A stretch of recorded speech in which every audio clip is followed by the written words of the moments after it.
Hello and welcome to Wrestling and Everything Coast to Coast with your host, Buddy Stello Esquire and Mike Lano, the wrestling's premier photographer and effervescent, but not.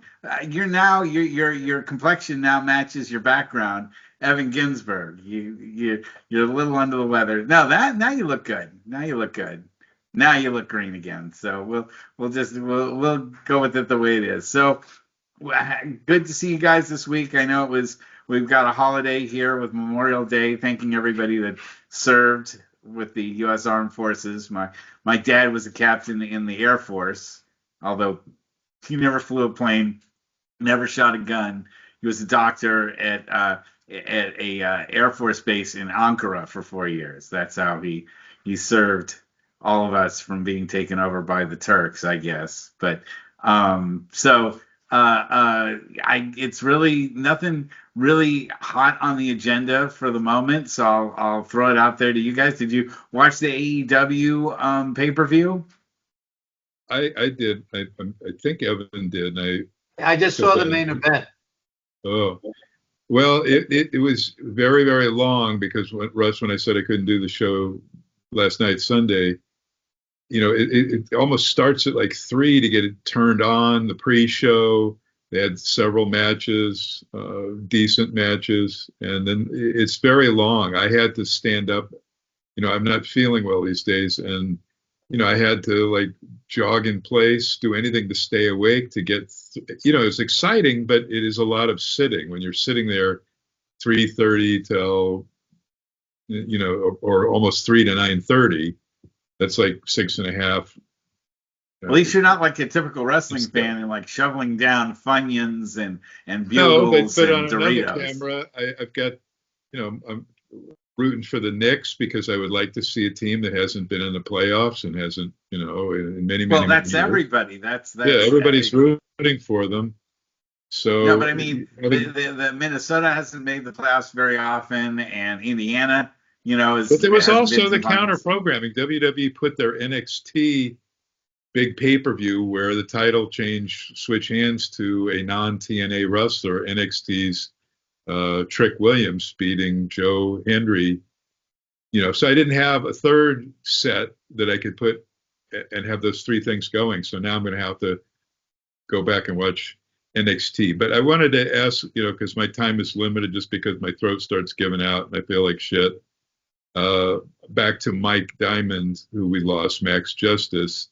I have a number of, and I'll try to find an appropriate site. I don't know if there's a tribute site for him, but I have all of the Noah Japan posters when he was on there. And Russ can chime in a little bit here, but it was unusual in that Noah Japan started, when Giant Baba died, Shohei Baba, and all of his wrestlers soon after, they couldn't handle Mrs. Baba, Motoko Baba, running it like the Dragon Lady. And they left all but like Kenta Kobashi and I think Kawada were the only ones that stayed behind with All Japan. And Mitsuharu Misawa, Tiger Mask, took them all, formed Pro Wrestling Noah. I mean, he took everybody, including office staff, all of the top stars, everybody went with him. And soon after, guys that were already touring or had started with at least one All Japan tour, King of the Indies happens in Russ? It was August of 2001 in Vallejo. Yes, that second night, the soccer place. Modest and Donovan, they're very unhappy. You might be able to go into some of the specifics as to why, but they took literally everybody, including Mike Diamond, to form Noah-related, affiliated Pro Wrestling Iron. And so Mike Modest, Donovan Morgan, the head guys, along with Frank Murdoch, Cowboy Frank Murdoch of Iron, at least Modest and Donovan got the Noah Japan tours. They started bringing first Mike Diamond. So I have him on a bunch of posters. I'd like to post them somewhere in tribute to our brother Mike. Forget his real name now, Russ, but Mike Diamond was the name he started with. Big Mike Diamond. He was a legit 6'5". I always knew him as Max Justice. I remember his name, but I mean, knew his name. He was in the first graduating class. The first graduate I mentioned last week with Modest, Donovan, Super Diablo, et cetera, et cetera. A lot of great names. I even have. I'm trying to find my specific shots, or like him in the car. But this is like second year of APW, a masked Vic Grimes in Yeah. APW, the outside at the garage. They're having a death match. Yeah, I remember him and Vic Grimes had some serious matches at the garage. Well, but this is Mike Lockwood, aka Leprechaun Aaron O'Grady, who became Crash Holly. Crash Holly Yep. in WWF. So this is like 1997 or 96, outside, and Gigolo Rosano drove this silver car and like did a fake run over. He didn't really run over Mike Lockwood, but Max was on that show. He was on all those shows, but it was unusual that something like this would happen. Something in the U.S., meaning the forming of Pro Wrestling Iron, taking like literally everybody, getting pissed at Roland and leaving. I don't know if it was partially the way that thing was booked, and then bringing in Bryan Danielson was in the main event, and Evan knows what a huge deal that was. He was in the finals against Loki and beat him for that very first King of the Indies that begat Ring of Honor, because Gabe Sapolsky and RF saw that and basically took that as the premise to form Ring of Honor, many months later. I don't know, like 6-7 months later, bringing in the top indie guys from all over the world. They pretty much specialized more so in American guys. Although, I have a ton of photos that I took there of Nigel, who Evan saw many times at the East Coast, Northeast Ring of Honor events. And Nigel even came in. I found photos of him, again, wrestling Sarah Del Rey, who left with Modest and Dominant. I mean, literally everybody left APW to go to Iron, which only except lasted. for Robert Thompson and Larry Blackwell. Pretty much everybody else left.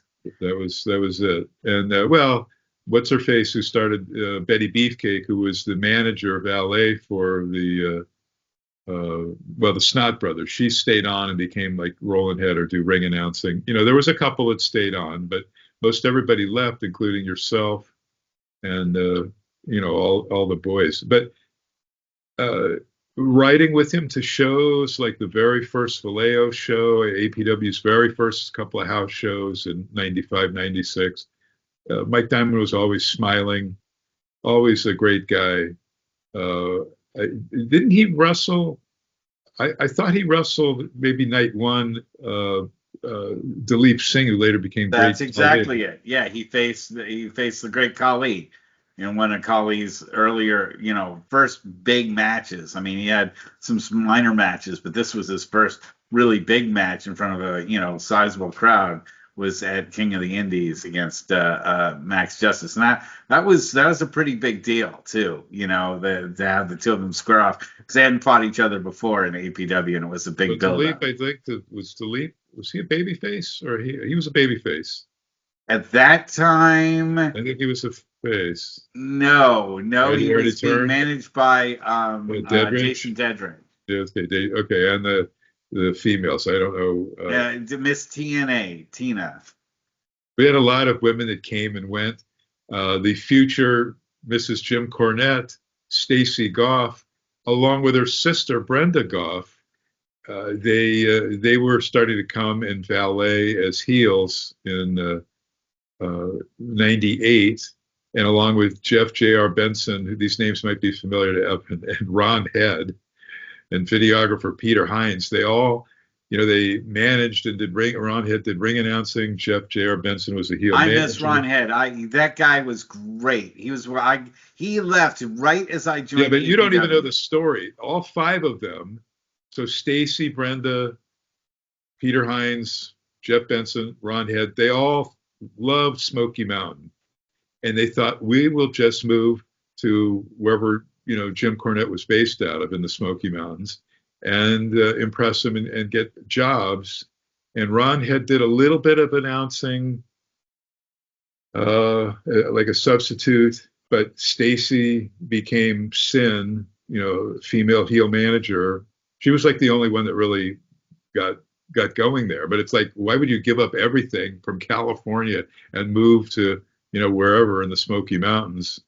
And like Virginia, and then she eventually married Jim, and they've been together ever since. And so we had many females come and go, but Stacy's sister Brenda, like right after the lesbian angle with Kimona Wanalea, and I think it was Beulah, you did that lesbian stuff. APW had Stacy's sister Brenda with Gina. I think her last name was Carlton. Miss Gina was a heel. So they tried recreating that, which was like, why would you steal something unique from HLA this stuff? The hot lesbian action. One of them was Looney Lane that did that. Well, maybe later on in APW. I'm talking before you. No, I'm talking in the WWE when they did the HLA stuff. Oh, God. The hot lesbian action. Well, stuff, yeah. It's a real high point of WWE entertainment. Yes, I thank God things have progressed. But overall, all right. So I'm jumping around a couple of topics, and then I'll let you guys run the show. I think in the ongoing weeks, if there is a tribute site for Max Justice Mike Diamond, I'd like to contribute lots of my photos to it. And the same with Sabu. I mean, I have stuff of him since, again, meeting him at Sheik's house in 1996, 97, or excuse me, 86 in Lansing, Michigan. And I was just rewatching. If you go on YouTube, you can find him not even wrestling under his own name of Terry Bronk or Sabu. This is really early. It's like 85 for Polynesian Pro Wrestling in Honolulu. You can see Sabu there, and I mean you can tell right away it's him. He just has short hair, but still has the mustache and beard. Do you know if he was on the card in San Jose? Was he at the Polynesian Pro card that they had? No. He only wrestled in Hawaii, just a one shot. It was a 10-minute draw with another junior heavyweight at the time. No, he wasn't on any of those shows. I was at those things, and it was mostly the Gaijin foreigners. Well, the foreigners that came in were mostly New Japan underlying guys. I think Fujinami, no, it was Choshu was on one of them. He was the biggest name, Kengo Kimura, names like that from the 80s were on those Liam Maivia shows. But, as Evan knows, I've talked about the actual greatest promoter in Hawaii was Ed Francis, who was a wrestler, late 50s on through like whenever she and the Hawaiian Mafia kind of ran him out, I think 1979. But he promoted these mega cards at the Honolulu International Center. Later, it's now called Blaisdell Arena. But he had amazing cards. Any NWA, Tri-WF, AWA, etc. guys going to and from Japan, he just have them pop in. Like I told you, one of the most amazing cards, Terry Funk against Sheik. It was a double juice Texas death match. Ray Stevens, Nick Bockwell defended the AWA straps against Pedro Morales, who brought his Tri-WF belt at the time. So it was before he dropped the title to Stasiak, teamed with Bobo Brazil.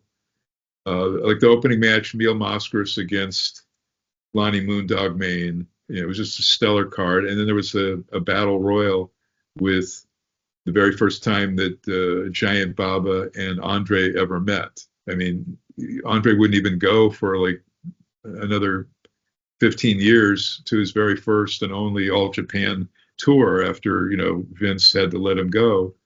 And before he died, you had all of this talent. I mean, Gene Kiniski was on the show, and Bruno was on his way to All Japan. He wasn't advertised on the card. Of sort of last minute. He changed planes in Honolulu, wanted to get some sun at Waikiki, before he went to All Japan. And so he was in the locker room.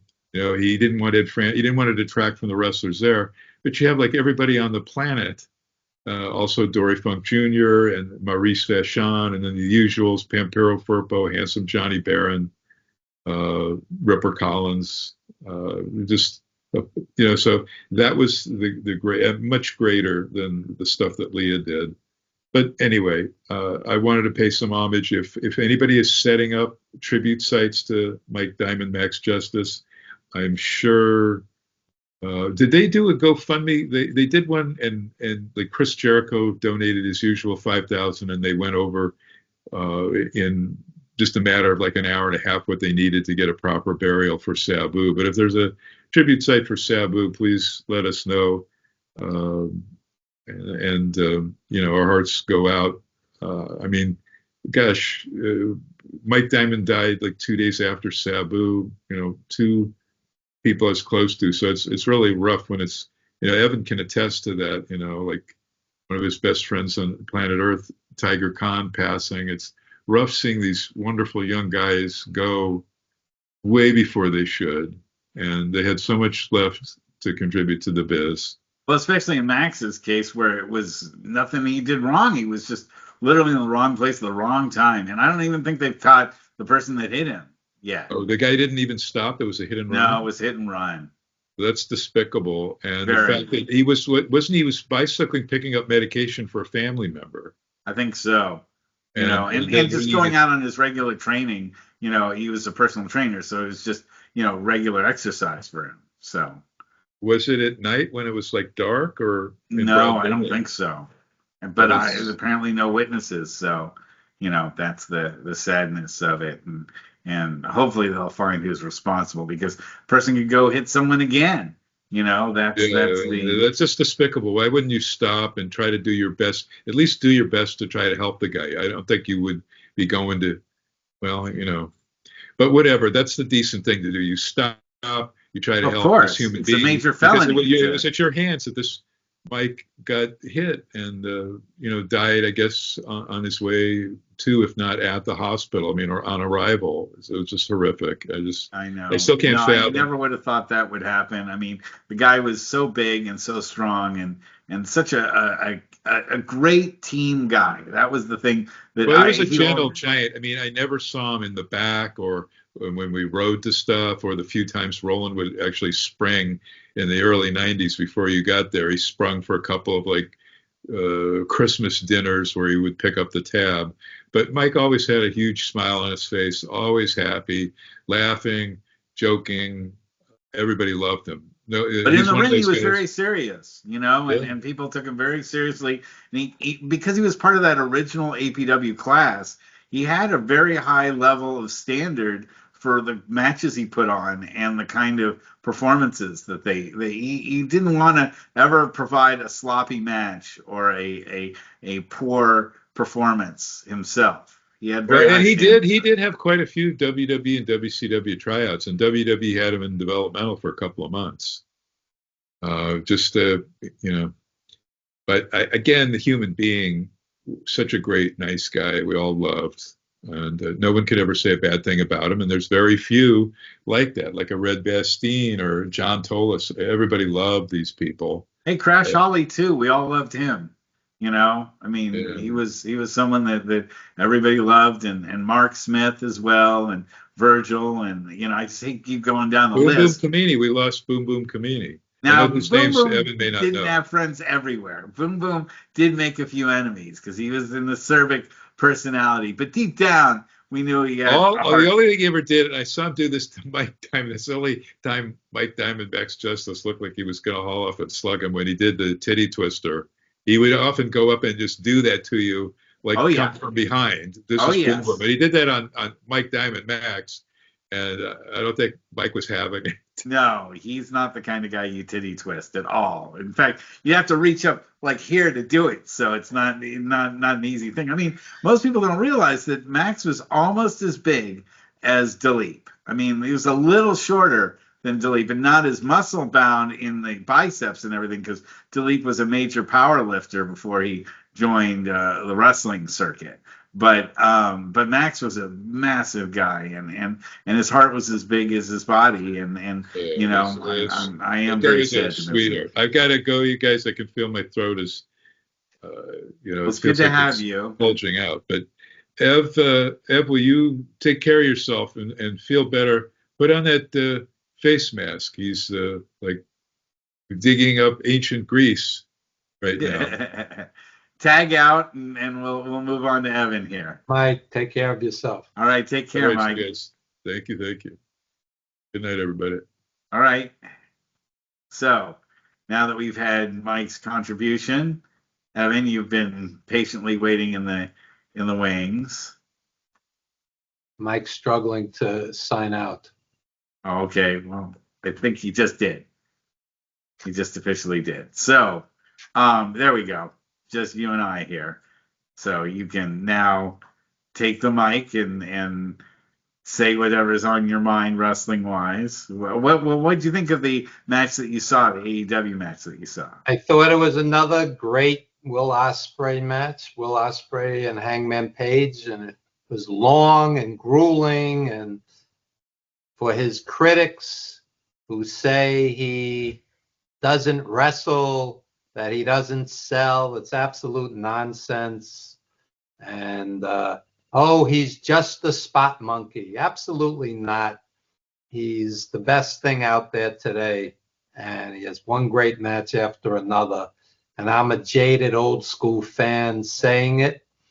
And guy's tremendous. And I just wonder how long he's going to be able to put up with doing these incredibly physical and demanding matches. You know, I mean, he's like Sabu. You just every time you see him go through, 5 tables and jump off the top balcony, you just wonder, how does he get back and do it? 4 or 5 nights later. It's really amazing to me. Well, he's on a lighter schedule than many. He AEW basically does TV tapings and pay-per-views. There's no house shows, so there's your answer. He'll wrestle a great match, and then he'll have some time to recover. And yeah, I mean, do you think we're seeing the death of the house show for like major feds? WWE says they're going to do a lot less, if any. So it seems that way, and it's a shame because the WWE pay-per-views are more about the entrances and the spectacle than the match itself. And with the ticket prices, I would think that it's basically a license to print money when you're the WWE. You do a house show, especially in places that don't get a lot of live stuff, in Poughkeepsie, New York, or you do something in Albany, or you do something in Buffalo or something like that. I mean, when you do a house show there, it sells out, But it does also sound like the plan is for the WWE to start using Vegas as their main spot for WrestleMania from now on. What's your thought there? I think they could squeeze more money out of money marks. And if you're sitting in a $400 ticket in the nosebleeds where you can't see the ring or the screen and you're watching on your cell phone, it's such a religious fervor that they're going to exploit that. And I don't know. I'm not paying $400 to see anything, let alone stare at my phone. So well, maybe my thought is that if they make a permanent venue for the WWE in Vegas that's specifically made to host WrestleMania, maybe they can, and it's only a hope, but maybe they will design, everything so that it is more friendly to people who are sitting far back, and that you don't have huge stanchions right in front of fans that are paying $400 or $500, and giant speakers. There's probably, I get the feeling that, again, they adapted what they had to what was available. But if the WWE wants to do all their shows directly from Vegas, to me, it would make sense if they, permanently set aside a structure and something that is wrestling friendly rather than something that's converted to wrestling, just for temporary reasons, But I mean, that's always been a signature of WrestleMania, is that it moves around and it's not in one specific city, and that every city in the United States, major city in the United States, has had an opportunity to host a WrestleMania. And I know it's big money for the stadiums that have it.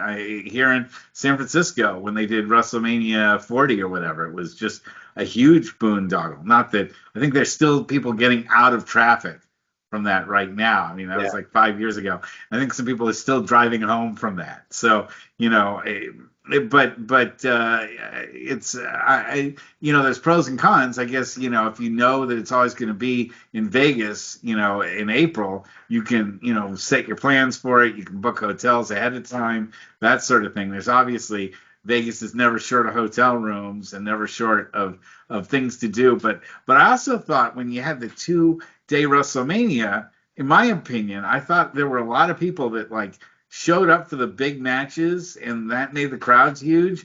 But for the lesser matches, I thought that they disappeared and probably went back to the casinos to gamble, and then just waited for the other big matches to come, and then showed back up, for those matches. And so I'm not sure if you want a place that has so many distractions like Vegas, when you're trying, when you hold it at like, Lansing, Michigan, well, geez, there's nothing around there. So when you're there for 2 days, you are there for 2 days. You don't go anywhere or do anything else. But Vegas, there's always something, hearkening for you to come back and see. And I personally really want to go see the Sphere.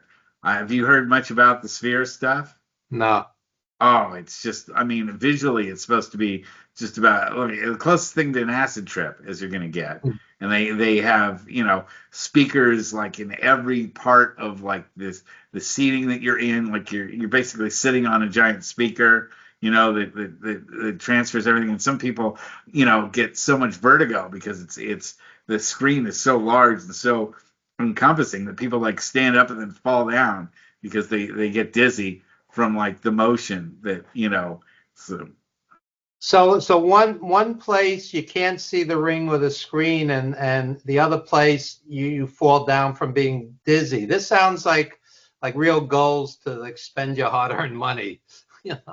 Well, people are there for the spectacle. That's and what lends itself to spectacle more than wrestling, right? That's it's sort of built off of that. So it's and hey, at least the money's not going to Trump. So we've got that going for us. I'll tell you, boxing is becoming more like wrestling. I was watching the other night on DAZN.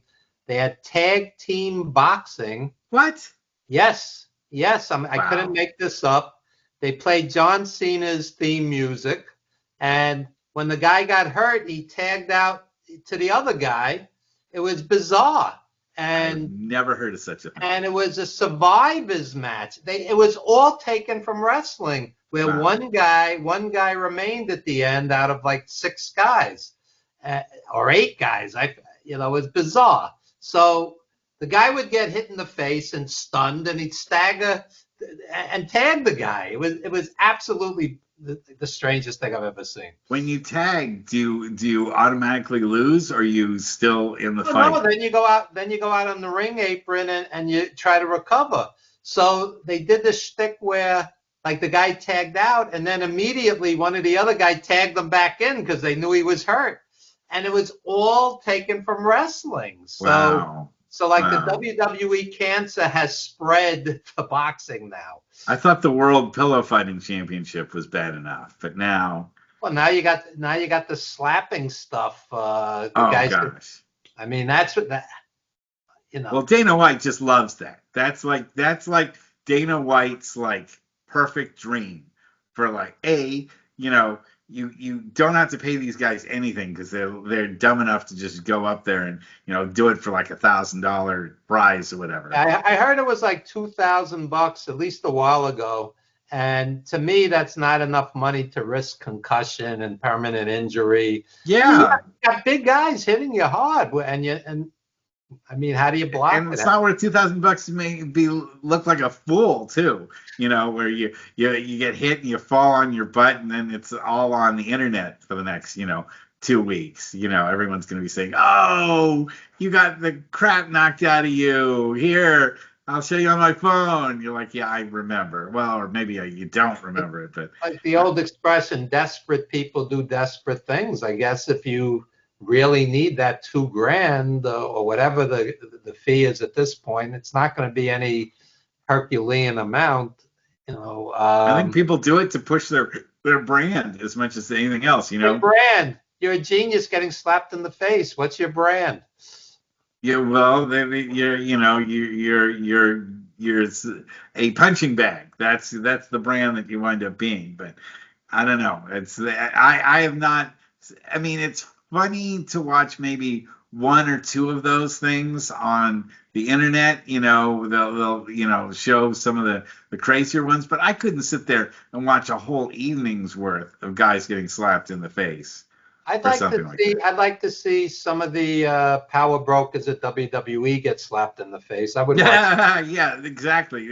If you could, yeah, if you could do a pay-per-view and everyone gets to elect who gets slapped in the face, then you know, you could get Guy Fieri out there. You could get Martha Stewart. You could get some fun celebrities out there. Then maybe people would be into that. And then you have some tough guys. Whapping them straight in the face. That might get a little bit. It reminds me of the when they did the claymation celebrity death match stuff. You know. I would get no enjoyment out of seeing 80-year-old Martha Stewart get slugged. Zero. Even with that, though, it does make you laugh. But Now, Stephanie McMahon or some other corporate vulture, maybe, but they're much younger. sure, Triple H, maybe, yeah, he could.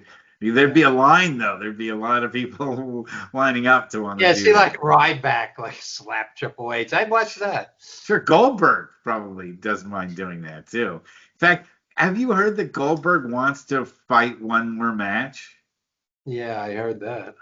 Yeah, Uh, I mean, is there any particular age at which someone can be? Should maybe Congress have to step in and just say, after 65, you can't wrestle anymore. That's it. He It's just, actually lost a lot of his muscle mass.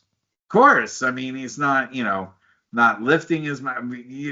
God forbid, you should be 70 years old and not look like you're, ready to jump off the front of a comic book.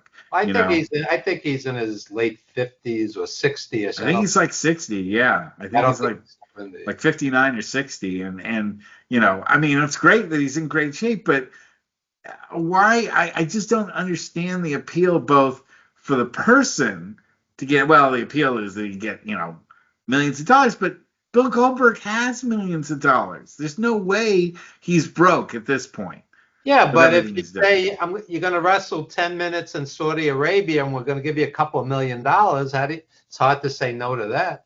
It is, except at a certain point, if you're going to do something risky, why even bother risking it? Or if you're going to do something that's totally schlocky, you're the one, obviously, who's always repeating, make art, make something great. If you think you can come back because you're going to be, Will Ospreay 2.0, okay, that's great. But if you're going to come back like Ric Flair did a couple of years ago and just put on a drizzling shit match that just everybody, has to grab a barf bag in order That was grim.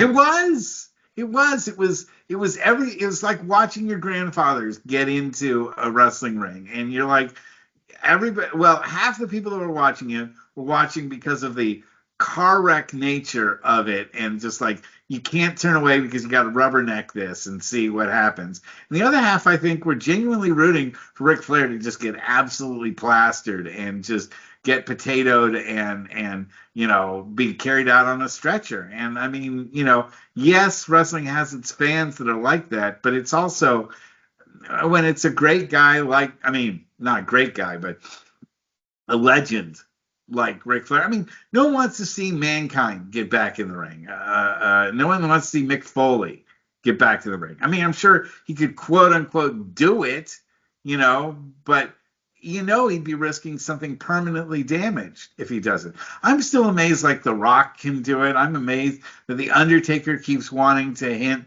that he would come back, if the price was right. And it's just, I would like to see, and when they do that, they take, I mean, John Cena, not being able to, well, I mean, he's my age, basically. He's like 3 years younger than I am.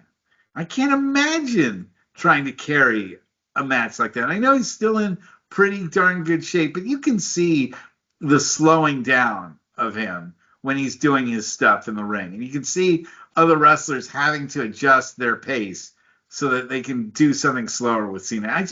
I know he's retiring, but I just wouldn't have had him do a major program at this point in his career. I don't think the WWE is well served by that. And, when you have younger guys that are ready to take over, I don't think it's a great idea to then push Cena in his last year. It's not like Cena, if he didn't get the push, wouldn't be making money from all the movies he does and all the voice overs that he does, which is like everything. I mean, you hear his voice on like 3/4 of the commercials. But if it's not Lawrence Fishburne or Samuel L. Jackson, then it's usually John Cena, that's doing the voiceover there. So, I don't know. What's your thoughts? I think he's money hungry. I think he also enjoys wrestling, and I think WWE finds it hard to create new stars. They keep going back to the same guys, Reigns and Cena and Orton, and these guys have been around forever. At some point, you have to, you can hear from here to tomorrow, like Braun Breaker, but he's not going to sell a main event of a major pay-per-view. They find it much harder to create new stars, and well, they kind of did it they tried to with Cody Rhodes, and I think it just didn't stick. Especially Cody's been around a while too.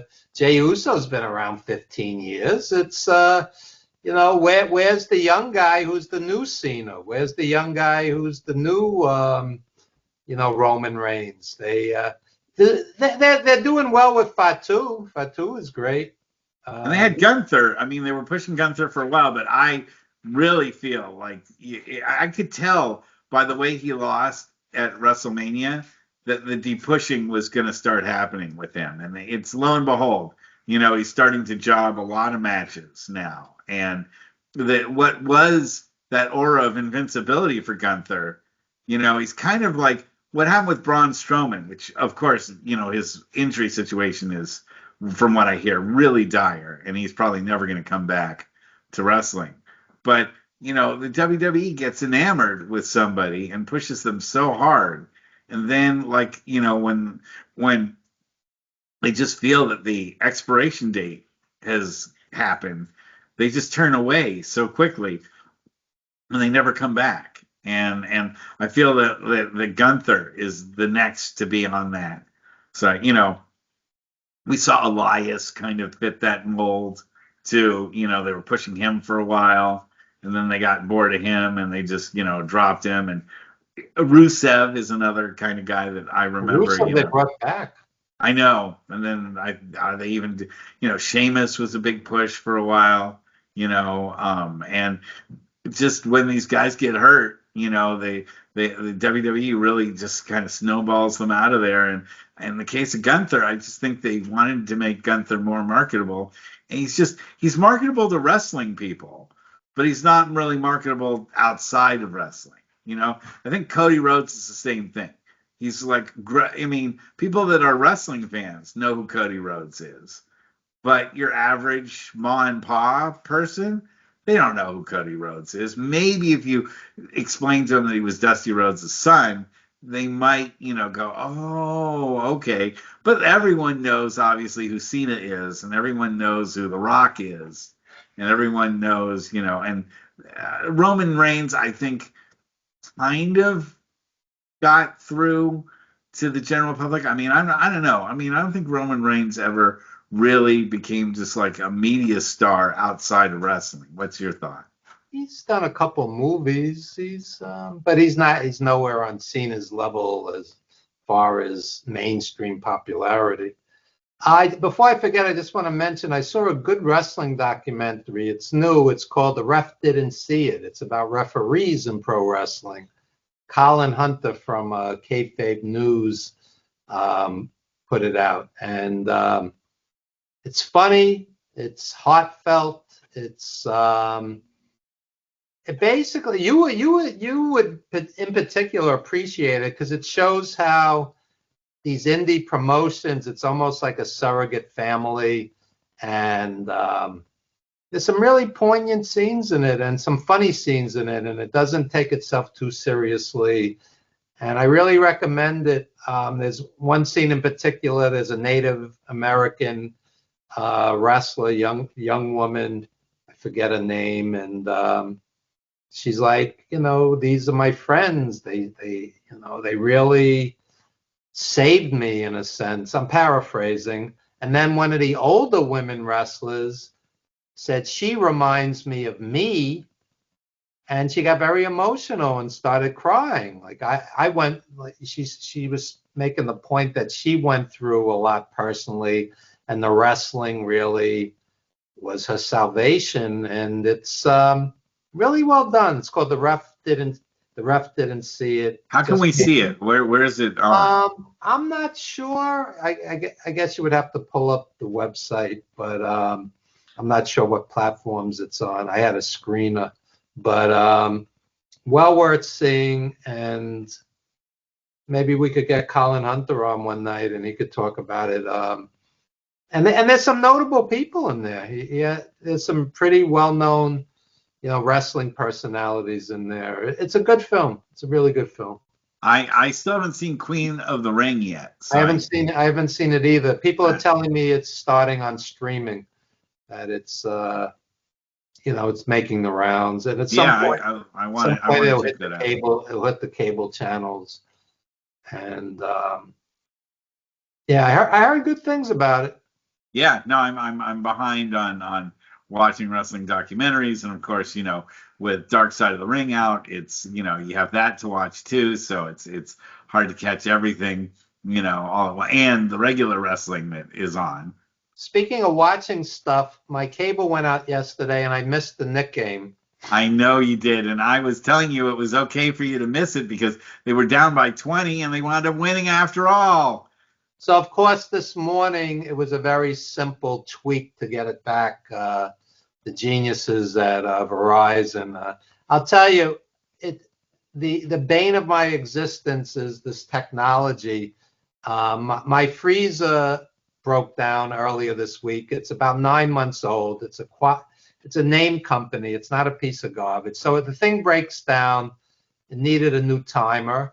And I think I got food poisoning. I was really, not well for the past day or two. So I'm very sorry about that. I do appreciate you being able to do the show tonight. The show must go on. It's the show business ethic. It's But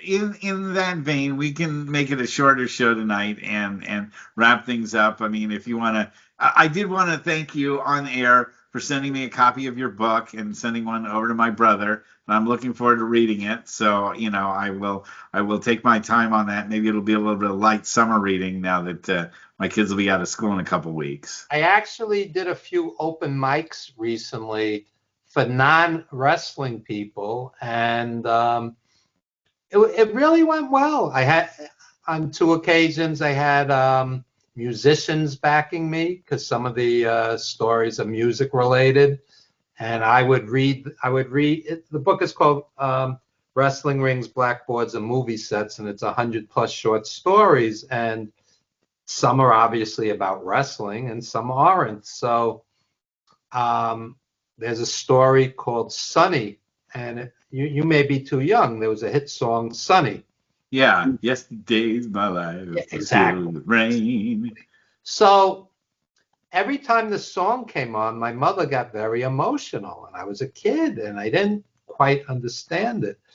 And it turned out she had a friend named Sunny. It was her best friend, and she died of cancer at age 34. Oh. Every time she heard the song, she would get like teary-eyed.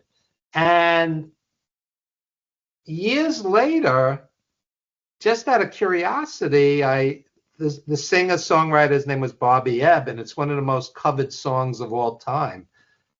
Last I heard, there was like 800 covers, like, biggest musicians, and it's a beautiful song, 3 minutes. That and the Munsters theme, yes. Yeah.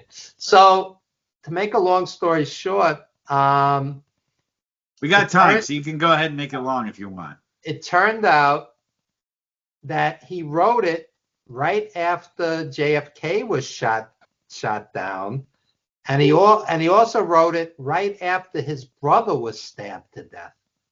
He said, I want to write a happy song that uplifts people. And think about it. It's a beautiful. It's like the opposite of Kurt Cobain. Yeah. So the punchline to the story is that 50 or 60 years later, the song came out in the 60s. Now that I hear it, I think of my mother, and I get emotional hearing it. So so when you do a public reading of something and you see people are moved and people were wiping tears, I mean, so something works, it works. And the other side of it is, I won't even mention names because it's not even worth it. There was one wrestling podcast where they tore down the book because it just goes over their heads. All they know from is wrestling. And they even said the audacity of him to write a book on myself, about myself, the audacity that, so. Pearls before swine, as they say. Yeah. So you're never going to please anybody. And of the 100 stories, I would say 40% is wrestling.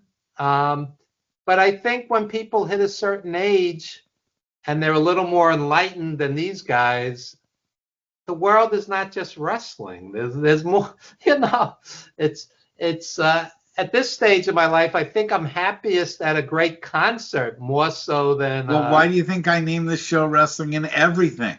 Because if life is just wrestling, no, that gets pretty dull. And we all have things that are deeper than just, the squared circle. The people who rage, they're like imaginary soldiers in the WWE versus AEW war. It's like an imaginary war. And they wake up every day, Will Ospreay's a clown. No, he's an artist. You're the clown. It goes over your head. You don't get it. But they rage. Tony Khan is this and that. Tony Khan is actually, a real good-hearted guy who loves his wrestlers, because I know people that work there who have told me exactly that. And if we didn't have the competition, how bad would wrestling be right now? We saw how bad it was in the early 2000s when there was no opposition to the WWF. But imagine the foremost thing weighing on you is how much you hate AEW. I mean, it's like, first of all, if you're any kind of journalist, you're supposed to call it down the middle. It's like, if I watch a WWE show, I'll say exactly how I feel. I thought Saturday night's main event was entertaining. I didn't think it was. I don't think the commercials were as oppressive. I think the matches were all solid. I'd like to see a little more wrestling. I think the cage match was rushed. Damian Priest and McIntyre, but all in all, it was not a bad show. And it just was upside down by having the best match up front, and then it started peaking, and then you go downhill from there. And that's what WWE seems to do. Like they have like at WrestleMania the second night when they had the 3 women, that was by far the best match of the show, and then they died during the Cena match. It was. So it in the old days, a wrestling card would build to the main event. Now it opens hot and it dies by the time the main event is there. And the shows are too long. I was saying to somebody at AEW, the pre-show comes on at 6:30. So let's say you get to the arena. Yeah, Mike was just saying that. Yeah, Mike was just talking about that. Yeah, so let's say you get to the arena at 6. You know, you get a seat, go to the bathroom, buy some merch, get something to eat, whatever. You're there at 6 o'clock, and it's wrapping up at midnight.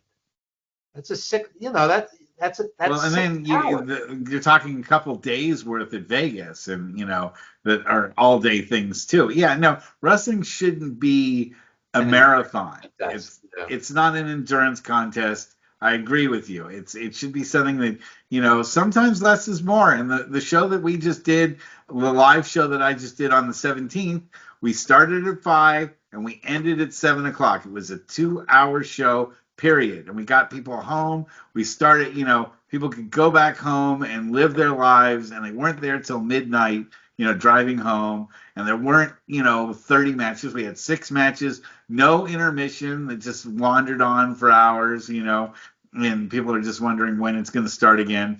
It was tight. And I think the tighter you can, I feel this way with movies, and I say it all the time on the show, that if someone would just tell a lot of directors, you don't need this scene, cut, make this a 2-hour film, make it a 2-hour and 10-minute film. Don't go past 2.5 hours unless you absolutely need to. And if you're talking about somebody's life story, okay, I can see it going 3 hours. But if it's Batman, if it's Minecraft, if it's something, a Spider-Man movie, it doesn't need to be 3 hours long. You can tell the story in 2 hours. Trust me, you can cut those scenes. Another one that pissed me off was Once Upon a Time in Hollywood. That's like a 3.5-hour movie. And there's so many scenes you can cut out. Driving scenes, guys just staring at other guys. Just staring at each other. Tarantino's trademark is kind of these long conversations with the pop culture references, and so I understand why there's long scenes where they're just driving or whatnot. But I like Once Upon a Time in Hollywood very much. I didn't. Tarantino either makes the greatest films I've ever seen or makes some of the suckiest films I've ever seen. He has no middle ground. I liked Inglourious Basterds much more. Yeah, loved Inglourious Basterds. I didn't like Hateful Eight. Brown. Hateful Eight, they were all like sociopaths. There was nobody to root for. But I loved that movie. I loved Hateful Eight. I didn't like it. I loved it, but I hated Jackie Brown. But I loved Inglourious Basterds. Well, I'm a huge Pam Grier mark, so I like Jackie Brown. I didn't like Django. But I loved Pulp Fiction. So I'm all over the place with Quentin Tarantino. He makes some stuff that I just adore, and then he makes Planet Terror, which is not so great, and Death Proof, which was not so great. Yeah, I'm older than you. I know the movies he borrows from. I know the spaghetti western or the kung fu flick. I know exactly where he's taking. I know those too. I've seen those myself. It's just some of them hit, like Kill Bill. I think those are 2 of the greatest films of all time. 1 and 2 are just fantastic. But then again, I didn't like Once Upon a Time in Hollywood. So it takes all kinds. Anyway, I really appreciate you, nutting it up, as the kids say, and being here for tonight's show. And I hope you're feeling better, and hope your refrigerator gets fixed. No, the refrigerator's fixed, and the internet is fixed, and the electronic cat litter thing is installed, and the etc. So on. The technology is the bane of my existence. And now you ever see Requiem for a Dream, Aronofsky, where the refrigerator is chasing the mentally ill housewife? No, I haven't, but I should. You should. It's great. Requiem for a Dream. So this week the refrigerator poisoned me. So it's getting back for Requiem for a Dream. Anyway, we'll catch you next week. Hopefully you're feeling better. We have guests, so hopefully. If I die, do a nice memorial show for me.